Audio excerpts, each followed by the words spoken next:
Bismillahirrahmanirrahim. Assalamualaikum warahmatullahi wabarakatuh. Marhaban bikum ayyuhal ahlal Quran. Naltaqi maratan ma'ana fi BBQ bincang-bincang Quran. Sekarang saya sedang bersama ukhtina Ning Anif Khalidah. Alhamdulillah beliau adalah salah satu hafizah yang ada di Hay'ah Tahfidz Al-Quran dan salah satu mustami juga. Beliau ini mempunyai banyak sekali prestasi. Mungkin saya akan bacakan beberapa saja, karena kalau dibacakan semuanya mungkin satu hari ini nggak akan cukup ya Ning ya. Beliau adalah juara 1 tafsir Indonesia se-Jawa Timur Festival Qurani di UINSA 2018. Beliau juga juara 1 Musabaqah Hifdzul Quran di Majus dan Tilawah. Masya Allah, suaranya juga sangat merdu di MTQ Jawa Tengah. Dan juga yang sangat terbaru ini adalah juara harapan 2 MHQ 30 juz. Sayangkan 30 juz nih ya. Bagaimana kira-kira murajaahnya?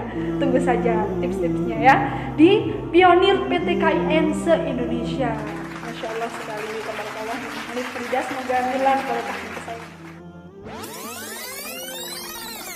Oke, langsung saja di sini di bincang-bincang Qurani part 1 ini kita akan menjawab beberapa question yang sudah ada di IG kemarin, karena kemarin sudah ada Q&A nih di IG Hay'ah Tahfidz Al-Quran. Dan ini adalah beberapa pertanyaannya. Langsung saja ya. Oke, pertanyaan yang pertama dari Syaiful_61110. Pertanyaannya, bagaimana cara untuk menumbuhkan semangat menghafal kepada teman-teman? Yang pertama, ini diri sendiri harus semangat. Kita harus semangat terlebih dahulu. Biar apa? Biar semangatnya juga bisa nular. Karena kalau kita sendiri nggak semangat, gimana? Apa yang kita lakukannya? Terus yang kedua, berikan contoh aksi langsung kepada teman-teman. Jangan hanya ayo semangat, tapi kita sendiri nggak memberikan aksi. Contohnya, misalkan setiap habis maghrib kita murojaah ngaji di kamar. Ini teman-temannya kalau ada yang ngaji, kalau ada yang nggak ngaji, pasti sungkan sih. Nah, tapi kalau kita ngaji, bisa jadi teman-temannya ikut ngaji lagi. Jadi memberi contoh langsung Ya, gitu ya. langsung ke temannya. Agar temannya pun langsung bisa melihat tersebut dan alhamdulillah kalau misalnya hati terbuka langsung bisa mengikuti gitu gini. Dari _Taufikur, tips nyetor hafalan buat maba, karena memang maba niki aktivitasnya sangat banyak ya Ning. Jadi bagaimana tips untuk menambah hafalan dan menyetorkan hafalannya bagi mereka? Di sela-sela kesibukan pasti ada 1 atau 2 waktu lah yang kita itu senggang. Gak mungkin satu hari full itu kita kegiatan. Nah, pertama kita harus membagi waktu antara kuliah, PKPDA, terus taklim, sama kita bisa nambah hafalan itu di waktu yang kapan gitu. Misalkan pada maghrib itu kan kosong ya, maba itu kan kosong. Nah, kita bisa tuh pakai waktu pada maghrib buat menambah hafalan atau murojaah, plus buat persiapan setoran di mustami'ah pas malam itu jam 9. Yang sekiranya di waktu itu tuh kosong terus, jadi nggak ada hambatan ada yang menyela kegiatan di waktu itu. Berarti kita juga harus membutuhkan komitmen ya, harus istiqomah di waktu yang itu memang benar-benar kita pakai untuk menambah hafalan gitu ya.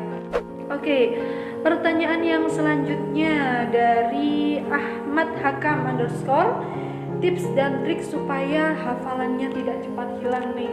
Nah, ini problematika semua penghafal sepertinya ini ya.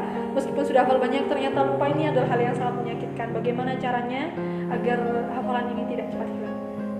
Sebenarnya cuma satu yang bisa dilakukan agar hafalan tidak hilang, terus atau kita biasa sebut itu murojaah.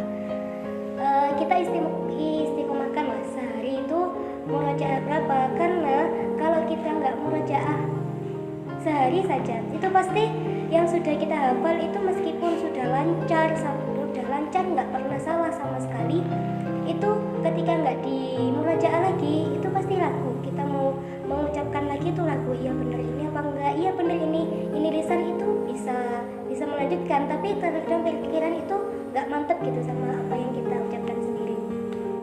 Di sela-sela kesibukan itu disempatkanlah sehari itu minimal 1 juz. Jadi dalam 1 bulan itu minimal kita bisa hatam 1 kali. Kalau bisa lebih itu juga lebih baik, kadang bisa juga 2 juz, 3 juz gitu.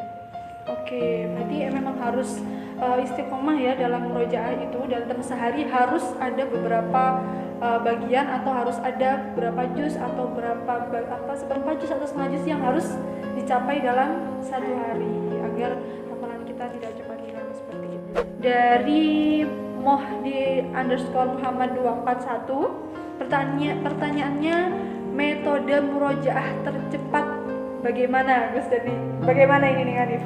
Metode murojaah tercepat.